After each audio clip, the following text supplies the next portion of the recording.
রাসূলুল্লাহ সাল্লাল্লাহু আলাইহি ওয়াসাল্লাম বলেছেন, ইন্না দিমাআকুম ওয়া আমওয়ালাকুম ওয়া আরাদাকুম হারামুন আলাইকুম, নিশ্চয়ই তোমাদের রক্ত, তোমাদের সম্পদ এবং তোমাদের মান মর্যাদা তোমাদের উপর হারাম করা হয়েছে। অর্থাৎ তোমরা এটা নিয়ে সিনিমিনি খেলবে, টানাটানি করবে, এদিক সেদিক করবে, একজনের রক্ত প্রবাহিত করবে, কারো সম্পদ নিয়ে যাবে, কারো মান ইজ্জত নিয়ে টানাটানি করবে, এটা হারাম করা হয়েছে।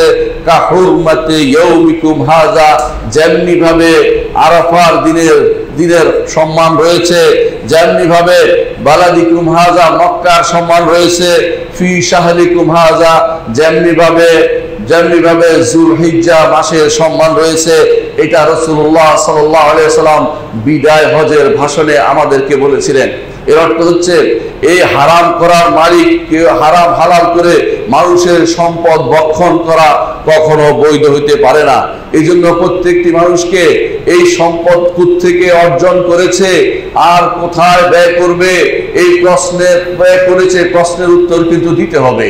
মুহাম্মদুর রাসূলুল্লাহ সাল্লাল্লাহু আলাইহি ওয়াসাল্লাম বলেছেন, হাসরের মাঠে কোনো ব্যক্তি সামনে এগিয়ে যেতে পারবে না যতক্ষণ পর্যন্ত কিছু প্রশ্নের উত্তর না দেয়। তার মধ্যে একটি হচ্ছে, তোমার সম্পদ তুমি কোত্থেকে অর্জন করেছ আর কোথায় ব্যয় করেছ। প্রথম প্রশ্নটাই ব্যক্তিকে বিপদে ফেলে দিবে। আজ আপনি যাদের জন্য এত কিছু করছেন, সম্পদ আপনার সন্তানের জন্য গড়ে তুলেছেন, আপনার সন্তান সেদিন আপনার কোনো কাজে লাগবে না। যদি দিনদার না হয়, সেদিন আপনার কোনো কাজ করবে না, সেদিন সে পালাবে আপনার থেকে। আল্লাহ তাআলা বলছেন, ইয়াউমা ইয়াফিরুল মারউ মিন আখিহি ওয়া উম্মিহি ওয়া আবিহি ওয়া সাহিবাতিহি ওয়া বানিহি, সন্তান সন্ততি সহ স্ত্রীও পালাবে, ভাই পালাবে, কেউ কাছে থাকবে না। যাদের জন্য আপনি হারাম হালাল চিন্তা না করে যেখানে সেখানে থেকে আপনি টাকা নিচ্ছেন, তাদের ব্যাপারে আপনি সাবধান হন। নিজের ধ্বংস করে আরেকজনকে বড় করার দায়িত্ব আল্লাহ আপনাকে দেননি। নিজের ব্যাপারে আনফুসাকুম, নিজেকে আগে বাঁচাতে হবে, ওয়া আহলিকুম, তারপর পরিবার বাঁচাতে হবে, নিজেকে আগে বাঁচাতে হবে। সেটা না করে আপনি হারাম থেকে সম্পদ এসে সম্পদের পাহাড় গড়ে সন্তানকে বিশাল গাড়ির মালিক করে গেছেন। সন্তানকে আপনি হারামের উৎস সম্পর্কে বলেন নাই, আপনি জানাননি, আপনি বিপদে পড়ে গেছেন। আপনার সন্তান সেটা ওয়ারিশ হিসেবে পেয়ে যাবে, কারণ তারা ওয়ারিশ হিসেবে পাবে। তারা গুনাহগার না হলে হবে, যদি তারা গুনাহগার হবে না, কারণ সে ওয়ারিশ হিসেবে পাচ্ছে। আপনি যাবতীয় গুনাহগার হবেন এবং আপনি কবরে আযাব ভোগ করতে থাকবেন। মানুষের সম্পদের ব্যাপারে যদি আপনি তাকে সাবধান করে না যান, আপনার সন্তানকে বলে না যান যে অমুকের সম্পদ আমার কাছে রয়েছে, ফেরত দিয়ে দাও, তাহলে আপনি আরো বিপদে পড়ে যাবেন। রাসূলুল্লাহ সাল্লাল্লাহু আলাইহি ওয়াসাল্লামের আরেকটি হাদিস শুনুন, তিনি বলছেন, সালাসাতুন আনা খাসমুহুম ইয়াউমাল কিয়ামah, তিন শ্রেণীর বিরুদ্ধে আমি দাঁড়াবো কিয়ামতের দিন। আর রাসূল যেখানে দাঁড়াবেন সেখানে আপনার আর কিছু করার থাকবে না। তিনি সেদিন উকিল হবেন ওই ব্যক্তির পক্ষে, তিনি অ্যাডভোকেট হবেন ওই ব্যক্তি, তিনি ব্যারিস্টার হবেন ওই ব্যক্তির পক্ষে। তিন ব্যক্তিকে, একজন হচ্ছে যে আমার রাজুলুন আতা বি সুম্মা গাদারা, যে ব্যক্তি আল্লাহ তাআলার নাম নিয়ে কোনো কিছু দিয়ে তার সাথে চুক্তি করেছে, তারপর গাদ্দারি করে সম্পদ মেরে দিয়েছে, ওই ব্যক্তির বিরুদ্ধে আল্লাহ রাসূল সাল্লাল্লাহু আলাইহি ওয়াসাল্লাম সেদিন দাঁড়াবেন। দ্বিতীয় হচ্ছে যে ব্যক্তি কোনো স্বাধীন মানুষকে বিক্রি করে তার সম্পদ খেয়ে ফেলেছে।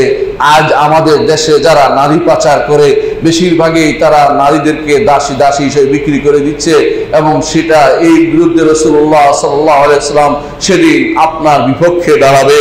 রাসূলুল্লাহ সাল্লাল্লাহু আলাইহি ওয়াসাল্লাম তৃতীয় ব্যক্তি সম্পর্কে বলেছেন, রাজুলুন ইস্তাজারা আজিরান, আর ওই ব্যক্তির পক্ষে তিনি দাঁড়াবেন, অন্যের বিপক্ষে যারা অন্যায় করেছে তার সাথে। যেই ব্যক্তি কোনো ব্যক্তিকে কাজে লাগিয়েছে, কোনো কাজে খাটিয়েছে, শ্রমিক, সোজা কথা শ্রমিক, আপনি তাকে শ্রমিক হিসাবে কোথাও তাকে কাজে লাগিয়েছেন, তার থেকে কাজ আপনি বুঝে নিয়েছেন, কিন্তু তাকে আপনি বুঝে দেননি, তাকে আপনি তার শ্রমিকের মজুরি দেননি, সেই ব্যক্তি কিয়ামতের দিন আপনার পক্ষে রাসূল দাঁড়াবে, আপনার পক্ষে দাঁড়িয়ে আপনার বিরুদ্ধে পার্টির বিরুদ্ধে তিনি কাজ করবেন। আর রাসূল যেখানে দাঁড়াবেন সেখানে কে সফল কাম হবে আপনি বুঝতে পারেন, আপনার পক্ষে সেদিন যাবে। সুতরাং যারা আজ মজলুম হচ্ছেন বিভিন্ন কোম্পানি থেকে, তাদের জন্য সুসংবাদ রয়েছে। দুনিয়ার বুকে না দিলেও হাসরের মাঠে আপনি তার সম্পদ নিয়ে যেতে পারবেন। আপনি সেদিন রসুলের পক্ষে একজন ব্যারিস্টার উকিল পেয়ে যাবেন, আপনার পক্ষে রসুলকে আপনি পেয়ে যাবেন, কারণ তিনি আপনার বিপক্ষে দাঁড়াবে। এটা হচ্ছে রাসূলুল্লাহ সাল্লাল্লাহু আলাইহি ওয়াসাল্লামের ভাষ্য। অনুরূপভাবে যারা আজ মানুষের সম্পদ দেওয়ার ক্ষেত্রে টালমাটাল করে, টাল বাহানা করে, অর্থাৎ টাকা আছে তারপরেও দিচ্ছে না, এরকম হক দিচ্ছে না মানুষের, এদের ব্যাপারে রাসূলুল্লাহ সাল্লাল্লাহু আলাইহি ওয়াসাল্লাম বলেছেন, মাকদুল গানি যুলমুন, ধনী ব্যক্তি যদি কোনো টালমাটাল করে অর্থাৎ টাল বাহানা করে সেটা জুলুম, সেটা জুলুম, এমন অত্যাচার যে অত্যাচারের বিপরীতে তার বিরুদ্ধে কথা বলা বৈধতা রয়েছে। মানুষ সাধারণত কারোর বিরুদ্ধে কথা বলতে বলতে গীবত হয়ে যায় কিনা, কিন্তু যদি তার এরকম কেউ টাল বাহানা করে ধনী ব্যক্তি, তার বিরুদ্ধে কথা বলা এবং তার সম্পদের শরীয়ত সমর্থিত পদ্ধতিতে যদি সরকার থেকে বুঝিয়ে নিতে পারে, এটা তার জন্য বৈধ জিনিস। আর হাসরের দিন তো তার জন্য সেটা কথা বলার অধিকার রয়েছেই। এই জন্য কোনো ব্যক্তি, ধনী ব্যক্তি যেন টাকা পয়সা দিতে, গরিবের হক আদায় করতে কোনো ক্রমে টাল বাহানা না করে, কারণ সে জুলুমের ভিতরে আছে। আর জুলুমের ব্যাপারে আল্লাহ রাসূল সাল্লাল্লাহু আলাইহি ওয়াসাল্লাম বলেছেন, আয-যুলমু যুলুমাতুন ইয়াওমাল কিয়ামা, জুলুম কিয়ামতের দিন অন্ধকার নিয়ে আসবে। অন্ধকার কেন?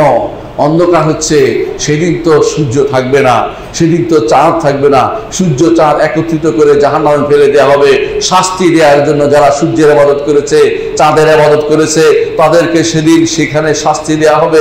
আর উপর আলো থাকবে, যে আলো তার নূরের, সে যতটুকু আমল করেছে অতটুকু সেদিন আলো হবে, যে আমল সে করতে পারে অন্ধকার হিসেবে দেখা দিবে। দুনিয়ার বুকে জুলুম করে থাকলে পুলসিরাত পার হওয়ার সময় সে আলো সে পাবে না। যুলুমাতুল ইয়াওমাল কিয়ামা, কিয়ামতের দিন শুধু অন্ধকারে দেখবে। সামনের দিকে ডেকে বলবে, আনজুরুনা নাক্তাবিস মিন নূরিকুম, অপেক্ষা করো না একটু, আমাদের দিকে তাকাও না একটু, তোমাদের নূর নেব। কিন্তু সে নূরের নেয়ার সুযোগ থাকবে না, কারণ সে দুনিয়ার বুকে জুলুম করে এসেছে। সুতরাং জুলুম করলে আপনার জন্য হাসরের মাঠে পার পাওয়ার কোনো সুযোগ নেই। রাসূলুল্লাহ সাল্লাল্লাহু আলাইহি ওয়াসাল্লাম আরো বলেছেন, 7টি ধ্বংসাত্মক জিনিস থেকে তোমরা বেঁচে থাকো। এর মধ্যে প্রথম হচ্ছে আল্লাহর হকের ব্যাপারে তোমরা সচেতন থাকো, অর্থাৎ তোমরা শিরিক করো না। দ্বিতীয় হচ্ছে বলা হয়েছে তোমরা জাদুর কাজ করো না, কারণ জাদুটা আল্লাহর হকের সাথে সম্পৃক্ত হয়ে যায়। কারণ জাদুকর নিজেকে এই করতে পারে সেই করতে পারে দাবি করে এবং গায়েবের দাবি করে, এই জন্য আল্লাহর হক নষ্ট করে বিদায় সেটা থেকে বেঁচে থাকার কথা রাসূলুল্লাহ নির্দেশ দিয়েছেন। তারপর বলেছেন ওয়াকাতলুন নাফসি, কোনো মানুষকে হত্যা করা বিনা হিসেবে, তার দায়িত্ব নয় কাউকে হত্যা করা। হত্যা করার দায়িত্ব হচ্ছে একমাত্র শাসক গোষ্ঠীর। তারা যদি কোনো বিচারে কাউকে হত্যা করতে পারে, বিনা বিচারে হত্যা করলে অথবা অন্যায় বিচারে হত্যা করলে তাদের জন্য আল্লাহ তাআলা রয়েছেন। আর যদি কোনো বিচারে তাদেরকে হত্যা করতে পারে, ব্যক্তি কোনোদিন তার ভাইকে হত্যা করতে পারে না। ওমা কানা লিমুমিনিন আইয়াকতুলা মুমিনান ইল্লা খাতা, ইচ্ছাকৃত কোনো মুমিনকে হত্যা করতে পারে না। এইটার থেকে রাসূলুল্লাহ সাল্লাল্লাহু আলাইহি ওয়াসাল্লাম বেঁচে থাকে নির্দেশ দিয়েছেন। আর বলেছেন ও আকলির রিবা, সুদ খাওয়া থেকে বেঁচে থাকো। ও আকলি মালিল ইয়াতীম, ইয়াতীমের সম্পদ থেকে খাওয়া থেকে বেঁচে থাকো। ও তাওয়াল্লি ইয়াউমাজ জাহর, যুদ্ধের ময়দান থেকে পালানো থেকে বেঁচে থাকো। কাসফুল মুহসানাত, পবিত্রা নারীদেরকে বদনামির ভিতরে ফেলে দেওয়া থেকে বেঁচে থাকো। এই 7টি জিনিস থেকে রাসূলুল্লাহ সাল্লাল্লাহু আলাইহি ওয়াসাল্লাম বলেছেন এগুলো হচ্ছে বেকার, ধ্বংসাত্মক, মারাত্মক ধ্বংসের জিনিস। এগুলির মধ্যে আমরা দেখি বেশিরভাগই হচ্ছে বান্দার হক। বান্দার হক যদি নষ্ট করা হয়, বান্দার হক যদি কোনো আপনি তুচ্ছ তাচ্ছিল্য করে বা ক্ষুণ্ণ করেন, আল্লাহর কাছে আপনাকে জবাবদিহি করতে হবে এবং এইটা আপনার জন্য সবচেয়ে ক্ষতিকর জিনিস হয়ে যাবে। এই জন্য চলাফেরা উঠা বসার ক্ষেত্রে আপনাকে সাবধান হতে হবে যে আমি কোনো বান্দার হক নষ্ট করছি কিনা। জীবনের প্রতি মুহূর্তে চেষ্টা করতে হবে আপনাকে বেঁচে থাকতে। আল্লাহর হক তওবার মাধ্যমে মাপ পাওয়া যায়। বান্দার হক, তওবার একটা শর্ত আছে বান্দার হকের ব্যাপারে, হকটাকে ফিরিয়ে দিতে হবে, হকটাকে ফিরিয়ে দিতে হবে। কিন্তু আপনি যদি কোনো অফিসার হয়ে থাকেন, আপনি যদি কোনো অফিসের কর্মকর্তা হয়ে থাকেন, মানুষের যে শত শত মানুষের যে ঘুষ নিয়েছেন, কয়জনকে ফেরত দিবেন? আপনার সরকারি সম্পত্তি অথবা মানুষের সম্পত্তি ভোগ করার যে পরিণতি তা অত্যন্ত ভয়াবহ। রাসূলুল্লাহ সাল্লাল্লাহু আলাইহি ওয়াসাল্লাম বলেছেন, ওয়ালা সাদাকাতা মিন গুলুল, সরকারি সম্পত্তি যারা আত্মসাৎ করে তাদের কোনো সদকা আল্লাহ কবুল করবেন না। আর আজ যারা দেখা যায় বড় বড় লোক হয়েছে, সরকারি সম্পত্তি আত্মসাৎ করে কলমের খোসা দিয়ে কোটি কোটি টাকা মেরে দিয়েছে, তারা বিভিন্ন প্রতিষ্ঠান তৈরি করে, বিভিন্ন প্রতিষ্ঠানের দান করে, তাদের সেই দান আল্লাহর দরবারে কবুল হবে না। মুহাম্মদুর রাসূলুল্লাহ সাল্লাল্লাহু আলাইহি ওয়াসাল্লাম বলে দিয়েছেন, তারা সেই সম্পদ দান করতে পারে শুধুমাত্র বিপদ থেকে উদ্ধারের আশায়, যে আমার কিছু করার নেই, যখন খেয়ে পেরেছি তখন জানতাম না যে কি অপরাধ করেছি, এখন সে বিপদ থেকে উদ্ধারের জন্য শুধুমাত্র দান করে দিতে হবে, যে আল্লাহ কোনো সওয়াব দরকার নাই, শুধু বেঁচে যাই, আল্লাহ তুমি বাঁচিয়ে দাও, সেটা করতে পারবে। কিন্তু যদি সেই সম্পদ রেখে যায়, হারাম সম্পদ সন্তানরা ভোগ করে যায়, নিজে সেটা থেকে মুক্তি পায়নি, মনে রাখবেন কবরে গেলেও তা থেকে আপনার মুক্তি নেই, নিস্তার নেই।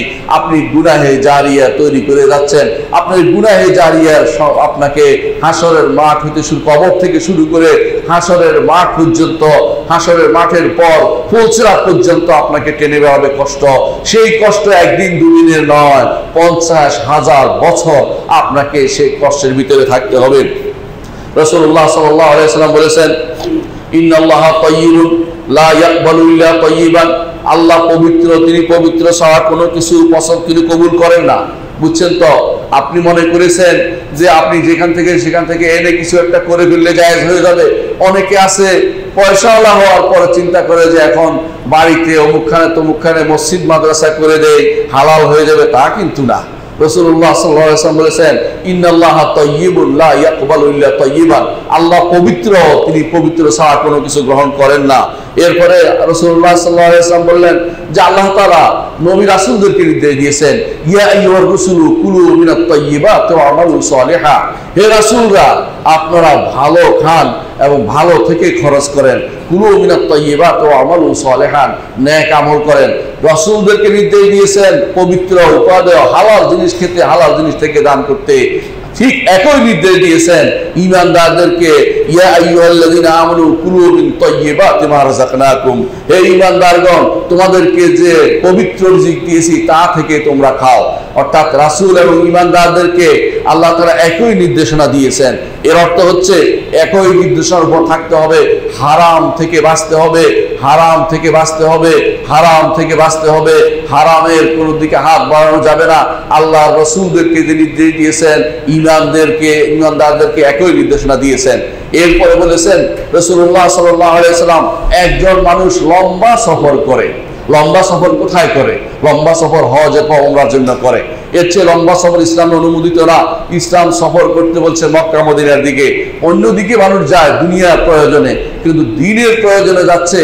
ইয়ামুদ্দু ইয়াদাইহি, একজন মানুষ দুলি মলিন মাথা নিয়ে, দুলি মলিন শরীর নিয়ে, উস্কু খুস্কু চুল নিয়ে চলছে, সে হাত বাড়িয়ে দিচ্ছে উপরের দিকে, ইয়া রব বলতেছে। আল্লাহ রাসূল সাল্লাল্লাহু আলাইহি ওয়াসাল্লাম বললেন যে তার দোয়া কবুল হচ্ছে না, তার দোয়া কবুল হচ্ছে না, কারণ সে গুযিয়াবে হারাম, হারাম খেয়েছে, মা আকালু হারাম, তার খাবার হারাম, ওয়া মাশরাবু হারাম, তার পানীয় হারাম, ফাআন্না ইস্তাজাবু লাহু, তার দোয়া কিভাবে কবুল হবে? তার দোয়া কবুল হবে না।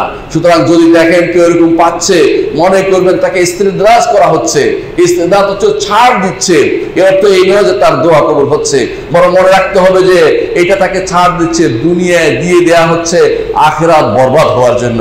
সুতরাং কোনো ব্যক্তি পেয়ে গেলেই খুশি হবেন না, আল্লাহ তাআলা সন্তুষ্টির ভিতরে যদি কেউ পেয়ে যায় তাকেই খুশি হতে হয়। অনেকে আছে অন্যায় করে অনেক কিছু পায়, এরপরে গর্ব করে বলে আমি এইটা করেছি, ওইটা করেছি, এটা পেয়েছি, ওইটা পেয়েছি, কিন্তু তার একটু আল্লাহকে ভয় করা উচিত। আসলে সে আল্লাহকে খুশি করার, আল্লাহ তাকে খুশি হয়ে তা দিয়েছেন না তাকে বেজার হয়ে দুনিয়ার বুকে দিয়ে তাকে এখানে খুশি রেখে দিয়ে চাচ্ছেন, আখিরাতে যেন তার জন্য কোনো কিছু না থাকে, সেটা তার নিজে রিয়েলাইজ করা দরকার যে আমি আসলে কোনটার অধিকারী, আল্লাহর সন্তুষ্টির ভিতরে আছি নাকি আল্লাহর অসন্তুষ্টির ভিতরে আছি। সুতরাং লম্বা সফর করছে কিন্তু তার দোয়া কবুল হচ্ছে না। ঠিক রমজান মাস, আমরা রমজান মাসে আসছি, সবসময় আমরা ওয়াজ শুনি, কি ওয়াজ শুনি? যে রমজান মাসে সওম পালন করলে গুনাহ ক্ষমা হয়ে যায়, রমজান মাসে কিয়াম করলে গুনাহ ক্ষমা হয়ে যায়, রমজান মাসে লাইলাতুল কদর দাঁড়াইলে গুনাহ ক্ষমা হয়ে যায়। খুশি হয়ে গেছি যে আমরা যত হারাম এখন হালাল করে ফেলবো, তা কিন্তু না। কালোটা এখন আর সাদা হয়ে যাবে না, যতক্ষণ পর্যন্ত কালোটাকে কালো জায়গায় ফেরত না দিচ্ছেন ততক্ষণ পর্যন্ত এই তওবা কবুল হচ্ছে না। আল্লাহর হকের ব্যাপারে সেগুলি হচ্ছে বান্দার হক ফেরত দিতে হবে। ফেরত দিতে না পারলে নিজে থেকে মুক্ত করে, নিজেকে মুক্ত করার জায়গা হচ্ছে মসজিদ, মাদ্রাসা। মাদ্রাসা মসজিদ নয়, মাদ্রাসায় দিতে পারেন, কিন্তু অথবা কোনো এতিমখানা দিতে পারেন, কিন্তু সওয়াবের আশা করতে পারবেন না। কারণ আপনি এখন নিজেকে মুক্ত করতে চাচ্ছেন, নিজে কোনো রকম দায় মুক্তির চিন্তা ভাবনা করছেন, সেটা এটা ছাড়া আর কোনো পথ নেই। কারো হক কারো কাছে থেকে গেলে কোনোভাবে সেটা এইভাবে সেভাবে করে হালাল করার সুযোগ নাই। রমজান মাস আসছে মনে করেই লম্বা সফরে আপনি চলে গেলেন, কেউ কেউ আছে জীবনের জন্য বের হয়ে গেল, রাস্তাঘাটে হেঁটে হেঁটে মনে করে হালাল হয়ে গেল, তা কিন্তু না। অনেকে আছে বহু মানুষকে হত্যা করে অথবা বহু উল্টাপাল্টা কাজ করে এরপরে মনে করে যে আমি বের হয়ে গেলাম রাস্তাঘাটে, এখন বুঝি আমার সব হালাল হয়ে গেছে, তা কিন্তু না। মানুষের হকের ব্যাপারে হাসরের মাঠে আপনাকে প্রশ্ন করা হবে, প্রশ্ন করা হবে। সেই প্রশ্নের উত্তর আপনার প্রস্তুত থাকতে হবে। কোত্থেকে তুমি সম্পদ আহরণ করেছ, কোথায় তুমি সম্পদ ব্যয় করেছ। এই জন্য রমজান মাস আসছে, ভালো কথা। উমরায় যাবেন, ভালো কথা। হজে যাবেন, ভালো কথা। সফরে থাকবেন, ভালো কথা। মানুষের হক কিন্তু এইভাবে মাপ পেয়ে যাবেন না। মানুষের হকটা অবশ্যই আপনাকে দিয়ে দিতে হবে। এর দলিল আমরা দিব ইনশাআল্লাহ একটু পরেই, যে রমজান মাস আসলো মানুষের হক ইবাদতে মাফ হয় না, মানুষের হকটা মানুষের হককে ফেরত দিতে হয়। রাসূলুল্লাহ সাল্লাল্লাহু আলাইহি ওয়াসাল্লাম বলেছেন, মান আখাযা মিনাল আরদি শাইআন বিগাইরি হাক্কিহি, জমিনের কিছু অংশ সে জানে যে তার না, তারপরে মনে করছে যে এখন নিলে অসুবিধা কি, নিয়ে যায়, এবং এটার উপরে বাড়ি করে ফেলছে, দখল করে ফেলছে। রাসূলুল্লাহ সাল্লাল্লাহু আলাইহি ওয়াসাল্লাম বলেছেন, খুসিফা বিহি ইয়াউমাল কিয়ামা ইলা সাব'i আরদি, 7 স্তবক জমিনের নিচ পর্যন্ত তাকে ধসিয়ে দেয়া হবে। আপনি অন্য হাদিসে পড়েছেন, সেটা সে মাথার উপর নিয়ে উঠবে। এই হাদিসে আছে মাথার উপর নিচে তাকে ধসিয়ে দেওয়া হবে, ধসিয়ে দিলেই সে মাথার উপর সেগুলি থাকলো, অর্থাৎ পুরো জমিনের নিচে তাকে অসম্মান করে সেখানে পাঠিয়ে দেওয়া হবে। এটা তো শুধু হাসরের মাঠের শাস্তি, এরপরে জাহান্নামের শাস্তি তার তো অপেক্ষা করছে। সুতরাং কোনো ব্যক্তি আরেকজনের কোনো জমি কোনো কিছু যেন গ্রহণ না করে। অন্য এক বর্ণনা রাসূলুল্লাহ সাল্লাল্লাহু আলাইহি ওয়াসাল্লাম এই বিষয়ে আরো সাবধান করেছেন যে এই জিনিসগুলো জমিন যে ব্যক্তি আসবে তার গলায় সেটা ফাঁসের মতো ফরিয়ে দেওয়া হবে জমিনটা, সেইটা কিন্তু টানতেও পারবে না।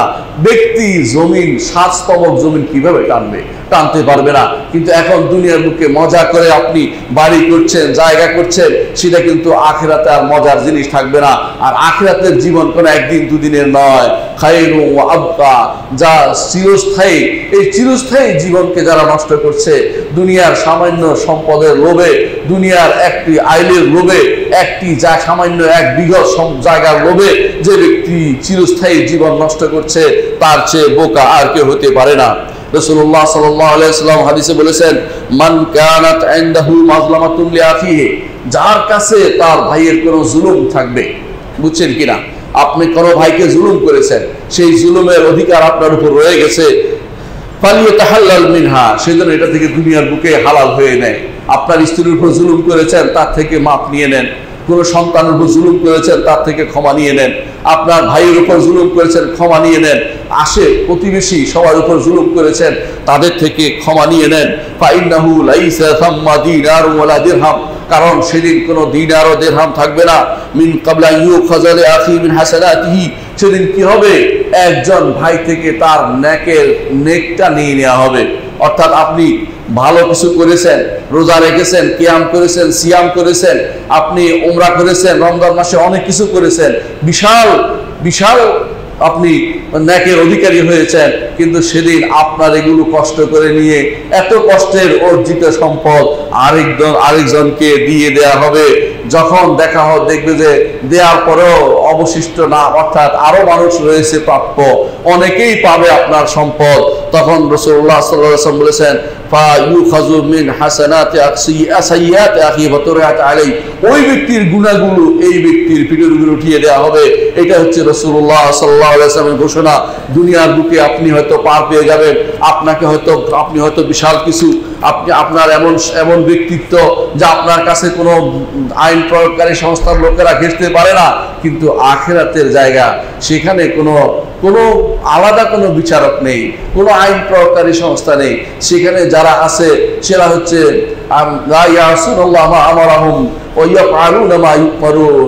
তারা আল্লাহ যা নির্দেশ দেয় তার বিপক্ষে কিছু করে না, যা নির্দেশ দেয় সেটাই করে, এর অবাধ্য হয় না।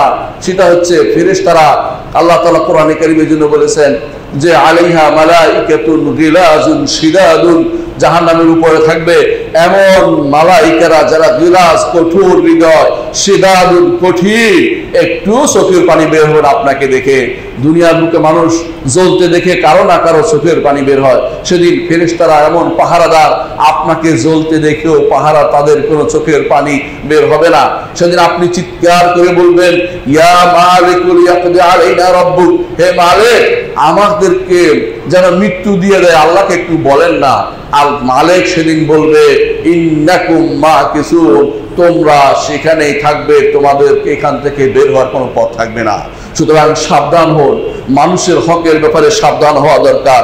রাসূলুল্লাহ সাল্লাল্লাহু আলাইহি ওয়াসাল্লাম বলেছেন ইন্নাল মুফলিসা মিন উম্মতি ইয়াউমাল কিয়ামা, রাসূলুল্লাহ সাল্লাল্লাহু আলাইহি ওয়াসাল্লাম বলেছেন তোমাদের কাছে কপরদক শূন্য ফকির কে? তো সাহাবায়ে কেরাম বললেন যে ফকির হচ্ছে ওই ব্যক্তি যে ব্যক্তি এক লোকমা খাবারের জন্য দাঁড়ে দাঁড়ে ঘুরে বেড়ায়। রাসূল বললেন যে না, আমার উম্মতের মধ্যে সে তো ফকির না, সে অভাবী, দুনিয়ার বুকে তার অভাব আছে, কিন্তু সে মুফলিস না, সে কপরদক শূন্য না। কপরদক শূন্য ওই ব্যক্তি যে ব্যক্তি কিয়ামতের মাঠে আসবে সালাত নিয়ে, সিয়াম নিয়ে, যাকাত নিয়ে। বুঝছেন তো? আল্লাহর হক ঠিকই আদায় করেছে, সালাত করেছে, যাকাত দিয়েছে, সব ঠিক মতো পালন করেছে, কিয়ামুল লাইল করেছে, কোনো কিছু বাদ দেয় নাই। কিন্তু ওয়ায়াতি, সে আসছে এমন অবস্থায় ওয়াকাদ শাতামা হাযা, অমুকের গালি দিয়েছে, ওয়াকাদা ফাহাদা, অমুকের মেয়ের নামে বদনামি তুলেছে, অমুকের নামে বদনামি তুলেছে, ও আকালা মাল হাজা, অমুকের সম্পদ খেয়ে ফেলেছে, ও সাফাকা দামা হাজা, অমুকের রক্ত প্রবাহিত করেছে, ও দরামা হাজা, অমুকের মার দিয়েছে হাত দিয়া অথবা লাঠি দিয়া। ফায়ুতা হাযা মিন হাসানাতিহি, একে তার তখন যাকে মারেছে, যাকে বা রক্ত প্রবাহিত করেছে, যার সম্পদ ভক্ষণ করেছে, যার নামে বদনামি তুলেছে, যাকে গালি দিয়েছে, একে এর ন্যায়গুলো সব, যেগুলো সালাত সিয়াম যাকাত এত কষ্ট করে করছিল, সবগুলো একে দিয়ে দেয়া হবে। ও হাযা মিন হাসানাতি, ভাগ ভাগ করে দিয়ে দেয়া হবে। ফাইন ফানায়াত হাসানাতুহু, এক সময় দেখা গেল যে আরো দরকার, লোক বাকি রয়েছে, অনেকের মারছে, অনেকের কষ্ট দিয়েছে, তখন কি হবে? রাসূল বলেছেন ফাইন ফানিয়াত হাসানাতুহু ক্বাবলা আন ইউকদামা আলাইহি, যে এটা বিচার শেষ হওয়ার আগে দেখি তার ন্যাক শেষ হয়ে গেছে, অর্থাৎ বাকি রয়ে গেছে। উখিযা মিন খাতায়াহুম ফাতুরহাত আলাইহি, তার গুনাহগুলি নিয়ে, তাদের গুনাহগুলি নিয়ে তার উপর দিয়ে দেয়া হবে। সুম্মা তুরহা ফিন্নার, তাকে জাহান্নামে নিক্ষেপ করা হবে। রাসূলুল্লাহ সাল্লাল্লাহু আলাইহি ওয়াসাল্লাম কি চিত্রটা তুলে ধরেছেন। আমাদের সমাজে এরকম লোকের অভাব নেই, যারা মানুষের হকের ব্যাপারে গুরুত্ব দেয় না, কিন্তু নিজেরা যখন আমল করে সেটাতে তারা খুব ভালো করে আমল করে, অনেকেই দেখবেন। কিন্তু মানুষের হকের ব্যাপারে বেশি গুরুত্ব দিতে হবে, কাউকে কষ্ট দেয়া যাবে না। রাসূলুল্লাহ সাল্লাল্লাহু আলাইহি ওয়াসাল্লাম একটা হাদিস শুনেন, তিনি বলেছেন লা তুআদ্দুনাল হুকুকা ইলা আহলিহা ইয়াওমাল কিয়ামা, কিয়ামতের দিন তোমরা মানুষের হক ঠিকই আদায় করবে, ঠিকই আদায় করবে, অর্থাৎ সেটা আদায় ছাড়া চলবে না। দুনিয়ার মুখে আদায় করেন নাই তো, সেদিন আপনি সেটা দিবেন। তারপর রাসূল এটা বলেছেন হাত্তা ইউকাদুল শাতিল জালহা মিনাশ শাতিল কারনা, এমন কি একটা ছাগলও, শিংওয়ালা ছাগল, ছাগল থেকেও শিং নাই, তাকে গুঁতো দিয়েছে, সেটাও আল্লাহ তাআলা হাসরের দিন তাকে সমান সমান করে, তারপর আল্লাহ তাআলা তাকে মাটি হিসাবে বললেন কুনু তুরাবা, মাটি হয়ে যাও। এর অর্থ হচ্ছে ছাগল প্রাণীকুল, যারা মুকাল্লাফ না, যাদেরকে শরীয়ত যাদের জন্য, তাদেরকে পর্যন্ত আল্লাহ তাআলা সমান সমান করে তারপর দিবেন। আপনাকে মানুষের হক নষ্ট করেছেন, এমনিতেই পার পেয়ে যাবেন, পালাতে পারবেন না। সেদিন হাসরের মাঠ এমন যে সেখানে চারপাশে থাকবে ওয়াল মালাকু আলা আরজাইহা, হাসরের মাঠের চারপাশে ফেরেশতারা থাকবে। আপনি হয়তো মনে করছেন যে আস্তে করে অন্যদিকে কোনো দিকে চলে যাবেন, সেই জায়গা নাই, যেটাই যাবেন ওইটা কিন্তু আল্লাহরই জায়গা। হাসরের মাঠে ওয়াল মালাকু আলা আরজাইহা ওয়া ইয়াহমিলু আরশা রাব্বিকা ফাওকাহুম ইয়াওমাইযিন সামানিয়া, 8 জন ফেরেশতা আল্লাহর আরশ তুলে ধরবেন, মহত্ব তুলে, বিশাল আরশকে তুলে ধরার বিশাল আরশ তুলে ধরবেন, আল্লাহ তাআলা শ্রেষ্ঠত্ব ঘোষণা করতে থাকবেন। সেদিন আপনি কোথাও পালাতে পারবেন না, সেদিন ফেরেশতারা আপনাকে পালাতে দিবে না। দুনিয়ার বুকে আপনি তো এক দেশ থেকে আরেক দেশে পালিয়ে যাবেন, তো ওখানে পালানোর কোনো জায়গা নেই। সেদিন আপনাকে ঠিকই সেটার হিসাব দিতে হবে। সুতরাং আল্লাহর হক যেমন দেন, বান্দার হকের ব্যাপারে আরো বেশি সাবধান হতে হবে। বান্দার হকের ব্যাপারে সাবধান হতে কি কি জিনিস আমাদের করা উচিত, আমি কয়েকটি নমুনা পেশ করব। এক নম্বর হচ্ছে, বান্দার হক দিতে, বান্দার একটা জিনিস প্রাপ্য হয়েছে আপনি দিচ্ছেন না, আল্লাহর কাছে আপনি জবাবদিহি করতে হবে। কেউ প্রাপ্য হয়েছে আপনি তারপরেও দেননি। আল্লাহ তাআলা কোরআনে কারীম বলেছেন, ইন্নাল্লাহা ইয়া'মুরুকুম আন তু'আদ্দুল আমানাতি ইলা আহলিহা ওয়া ইযা হাকামতুম বাইনান নাসি আন তাহকুমু বিল আদল ইন্নাল্লাহা নি'মা ইয়া'ইদুকুম বিহি ইন্নাল্লাহা কানা সামিআন বাসীরা। আল্লাহ তাআলা বলছেন যে আল্লাহ তাআলা নির্দেশ দিচ্ছেন আমানতটা তার যে পাবে তাকে দিয়ে দিতে। আমানত কথাটা ব্যাপক জিনিস, আমানত ব্যাপক জিনিস। একটা লোক এই চাকরির যোগ্য, আপনি তাকে দিলেন না ইচ্ছা করে সরকারিভাবে, সেটাও কিন্তু আমানতের খেয়ানত করেছেন।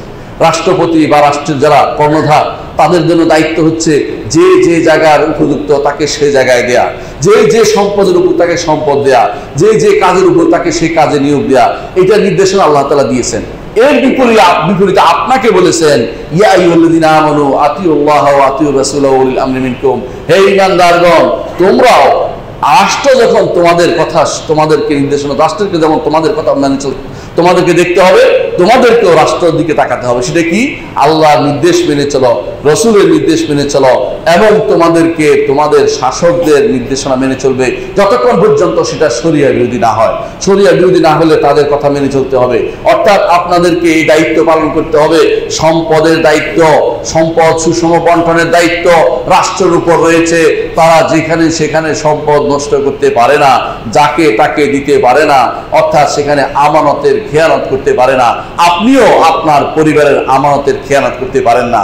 আপনার সন্তানদের ব্যাপারে আমানত রক্ষা করতে হবে, আপনার সন্তানদের মধ্যে যথাযথ আমানত রাখতে হবে। আপনার পরিবার স্ত্রীদের যদি থাকে, স্ত্রী বেশি থাকে, তাদের ব্যাপারে আমানত রক্ষা করতে হবে। আপনাকে সার্বিক আমানত, যে যেখানে কর্তা সেখানে আমানতের সাথে কাজ চালাতে হবে। আল্লাহ তাআলা নির্দেশনা দিয়েছেন, ইন্নাল্লাহা ইয়া'মুরুকুম আন তু'আদ্দুল আমানাতি ইলা আহলিহা। দ্বিতীয় কাজ হচ্ছে যে মানুষের সাথে উত্তম কথা বলা, মানুষের সাথে উত্তম কথা বলা। আল্লাহ তাআলা কোরআনে কারীম বলেছেন, ওয়াকুলু লিন-নাসি হুসনা, মানুষের সাথে উত্তম কথা বলা, মানুষের সাথে খারাপ কথা বলা, মানুষকে খোঁচা দিয়ে কথা বলা, মানুষকে কষ্ট দেয়া, এটা রাসূলুল্লাহ সাল্লাল্লাহু আলাইহি ওয়াসাল্লাম হারাম ঘোষণা করেছেন। এবং এইটা এমন কষ্টকর জিনিস যে রাসূল এটার নাম দিয়েছেন হালেকা, যে এটা মানুষকে জমাই করার মতো হয়। অনেক সময় একটা খারাপ কথা একটা মানুষের সারা দিনে সারা রাতের ঘুম নষ্ট করে দেয়। অনেক সময় একটা খারাপ কথার কারণে আপনার সেদিনের সমস্ত কর্মকাণ্ড খারাপ হয়ে যায়। আপনি তাকে খারাপ কথা বলে আপনি তাকে নষ্ট করে দিচ্ছেন, তার মুড নষ্ট করছেন, কাজের হ্যাম্পার করছেন। আপনি যে খারাপ কিছু করছেন এর জন্য আল্লাহর কাছে দায়ী হতে হবে। এটাও মানুষের হক নষ্ট করার ভিতরে পড়ে। 3 নম্বর হচ্ছে মানুষের উপর সীমা লঙ্ঘন করা। ইসলাম যেখানে জিহাদকে জায়েজ করেছেন, শাসকের অনুমতিক্রমে, শাসকের নির্দেশনা এবং শাসকের তত্ত্বাবধানে, সেখানেও বলেছেন, আল্লাহ তাআলা বলেছেন, ওয়ালা তা'তাদু, সীমা লঙ্ঘন করো না। অর্থাৎ মানুষের হকের ব্যাপারে যদি আপনি জানেন যে সে আপনার থেকে 10 টাকা নিয়েছে, 10 টাকা নিতে পারবেন, 11 টাকা নিতে পারবেন না, সীমা লঙ্ঘন করতে পারবেন না। আর সে আপনাকে একটা খারাপ কথা বলেছে, আপনি যদি তাকে ক্ষমা করে দেন সেটা উত্তম, অথবা সমপরিমাণ কথা বলতে পারবেন, এর চেয়ে একটু বাড়িয়ে বলবেন, আপনি সীমা লঙ্ঘন করলেন। আল্লাহ তাআলা বলছেন, ওয়ালা তা'তাদু ইন্নাল্লাহা লা ইউহিব্বুল মু'তাদিন, সীমা লঙ্ঘন করো না, আল্লাহ তাআলা সীমা লঙ্ঘনকারীকে পছন্দ করেন না। চতুর্থ যে কাজটি করতে হবে সেটা হচ্ছে মানুষকে বিনা কারণে বাতিল একটা বদনামি তুলে দিবেন না। যে অমুক তো লাখ লাখ টাকা মেরে খেয়েছে, আপনি না জেনে কথা বলবেন না। আপনি না জেনে কথা বললে গুনাহগার হবেন, কারণ আপনি না জেনে এমনও হতে পারে যে আপনি যাকে বলছেন সে আসলে এই কাজটি করেনি। হাসরের মাঠে সেটার কারণে আপনার আমলগুলি সে নিয়ে যাবে। এই জন্য এই সমস্ত কথা না জেনে বলার উপর আল্লাহ তাআলা বলেছেন, ওয়ামাই ইয়াকসিব খাতিআতান আও ইসমান তুম্মা ইয়ারমি বিহি বারিআন ফাকাদ ইহতামালা বুহতানা ওয়া ইসমান মুবিনা। যে ব্যক্তি গুনার কাজ করেছে, অন্যায় করেছে, তারপর একটা নির্দোষ মানুষকে উপর চাপিয়ে দিয়েছে। আল্লাহ তাআলা বলছেন ফাকাদ ইহতামালা বুহতানান, অপবাদ চালু করেছে, ইসমাম মুবিনা, স্পষ্ট গুনাহ সে চালু করলো। আপনি অনেক সময় মানুষ নিজেরা অন্যায় করে একটা মানুষকে বলি বানায় যে ও অন্যায় করেছে, কারো উপর দিয়ে চালিয়ে দেয়। বিশেষ করে বড় লোকরা সেগুলি করে থাকে, অথবা যাদের যাদের দুনিয়ার বুকে যাদের দাপট বেশি, দাপটি লোকেরা যে কোনো সাধারণ মানুষকে বিপদে ফেলে দেয়, তাকে বিপদে ফেলে দেয়। এরকম ব্যাপার আল্লাহ তাআলা কোরআনে কারিমে সরাসরি বলেছেন যে এটা হচ্ছে মানুষের হক নষ্ট করা, মানুষকে বিনা কারণে কষ্ট দেয়া। এটার কারণে আল্লাহ তাআলা হাসরের দিন আপনাকে পাকড়াও করবেন। পঞ্চম যে কাজটি থেকে দূরে থাকতে হবে তা হচ্ছে নামিমা, চগলখড়ি, একজনের কথা নিয়ে আরেকজন লাগিয়ে দেয়া, কান কথা লাগিয়ে দেয়া, লাগিয়ে আরেকজনকে পিছিয়ে তোলা। আরেকজনের বিরুদ্ধে একটা কথা কিন্তু একজন মানুষ সম্পর্ক নষ্ট করতে পারে। এই জন্য অনেক সামান্য কথাতে পারিবারিক ভাঙ্গন ধরে যায়। যে আপনার স্ত্রী এই কথা বলেছে, আসলে সে বলে নাই, কিন্তু এটা বলে পরিবারের সমস্যা তৈরি করে দেয়। অনেক সময় ভাইয়ে ভাইয়ে শত্রুতা তৈরি করে দেয়, অনেক সময় বাবা বেটা শত্রুতা তৈরি করে দেয়। এই নামিমা, এটা হচ্ছে আলকা আলাবাইনান নাস, মানুষের ভিতরে কথা নিয়ে যারা দৌড়াদৌড়ি করে, একজনের কথা আরেকজন লাগিয়ে ঝগড়া লাগিয়ে দেয়, এটা ইসলাম সম্পূর্ণরূপে হারাম ঘোষণা করেছে। এটাও মানুষের হক নষ্ট করা অন্তর্ভুক্ত। এর কারণে কবরের শাস্তি হবে। রাসূলুল্লাহ সাল্লাল্লাহু আলাইহি ওয়াসাল্লাম দুটি কবরের পাশ দিয়ে যাচ্ছিলেন, বললেন যে এই দুইজনের শাস্তি হচ্ছে, তবে এই দুটি ব্যাপারে তারা এতটুকু বেপরোয়া ছিল, এটা তারা বড় কিছু মনে করেনি, তবে এটা অবশ্যই বড়। তাদের একজন ছিল পেশাব থেকে মুক্ত থাকতো না, এর অর্থ হচ্ছে তারা পেশাব নিয়ে সালাত আদায় করতো, অর্থাৎ তারা পবিত্রতা নিয়ে সালাত আদায় করতো না এবং পবিত্রতার ব্যাপারে গুরুত্ব দিত না। আরেকজনের ব্যাপারে বলেছেন যে এই ব্যক্তি নামিমা, মানুষের কথা এখান থেকে ওখানে লাগাতো, কান কথা লাগাতো, নিয়ে ওখানে নিয়ে লাগাই নিজের স্বার্থ সিদ্ধির জন্য, নিজে ভালো হতে চাইতো যে আমি আপনার খুব কাছের মানুষ, আমি এই জন্য আপনাকে কানের কথা গোপন কথা বললাম, অথচ এর মাধ্যমে সে কিন্তু ফিতনার বীজ বপন করেছে। যে ব্যক্তি আপনার কাছে গোপনে কোনো কথা বলতে পারে, সেই ব্যক্তি আপনার কথাটাও আরেকজনকে লাগাতে পারে। আপনি এটা মনে রাখবেন সবসময়, গোপনে কারোর বিরুদ্ধে কোনো কথা বলার অর্থ হচ্ছে একান্তে এই লোক আমার কোনো কথা নিয়ে আরেকজনকে লাগাবে, কারণ তার স্বভাবে এটা। যে ব্যক্তি প্রকাশ্যে বলতে পারে না, এ হচ্ছে চোর, এ হচ্ছে সবচেয়ে নিকৃষ্টতম ব্যক্তি, এ আপনার ক্ষতি ছাড়া ভালো কিছু করবে না। এই মানুষদেরকে কখনো প্রশ্রয় দিবেন না। এরকম কথা বললে বলে ঠিক আছে, আমি ওই লোককে জিজ্ঞাসা করে দেখবেন যে সাথে সাথে তার মন খারাপ হয়ে গেছে, কারণ শুধু মিথ্যা কথা বলেছে। এবং এই জন্য তার এই জাতীয় লোকদের সুযোগ দিবেন না। দিলে আপনি মানুষের হক নষ্ট করলেন, আপনার ভাইয়ের ব্যাপারে না জেনে মিথ্যা ধারণায় আপনি চলে গেলেন, সেটা আপনি করতে পারেন না। ষষ্ঠ যে কাজটি আপনাকে করতে হবে, এটা হচ্ছে ঋণ পরিশোধ করতে হবে। ঋণ এমন এক জিনিস, আমাদের সমাজে এখন অনবরত ঋণ নিচ্ছে। ব্যাংক থেকে ঋণ নিয়ে গাড়ির পর গাড়ি নামায় রাখছে, ওই গাড়ি তো রাস্তায় চলে না, জায়গাও হয় না। ও দেখবে অনেক গাড়িতে রাস্তার দরকারও হয় না, তবে গাড়ি নামায় ফেলছে। অনেকে ঋণ নিয়ে এটা করে। আর যারা ব্যাংকে চাকরি করে, ওদের দায়িত্ব হচ্ছে এরা খুঁজে বেড়ায় কাকে কিভাবে ঋণের ভিতরে ঢুকাইতে পারে, এবং ঋণ যদি আপনাকে একটা লাগাই দিতে পারে, আপনিও খুশি, আপনার ও তো আর সমস্যা নেই। সমস্যা তো আপনার, একদিক থেকে আপনি সুদ দিচ্ছেন, আর দিক থেকে আপনি দৌড়াচ্ছেন সারা জীবন। এই ঋণগ্রস্ত ব্যক্তি মনে রাখবেন, ঋণ যদি পূরণ না করে, রাসূলুল্লাহ সাল্লাল্লাহু আলাইহি ওয়াসাল্লাম বলেছেন শহীদ ব্যক্তি, আল্লাহর রাস্তায় যদি কেউ ব্যক্তি মারা যায়, ঋণগ্রস্ত হলে তাকে ক্ষমা করা হয় না। ঋণগ্রস্ত মারাত্মক জিনিস।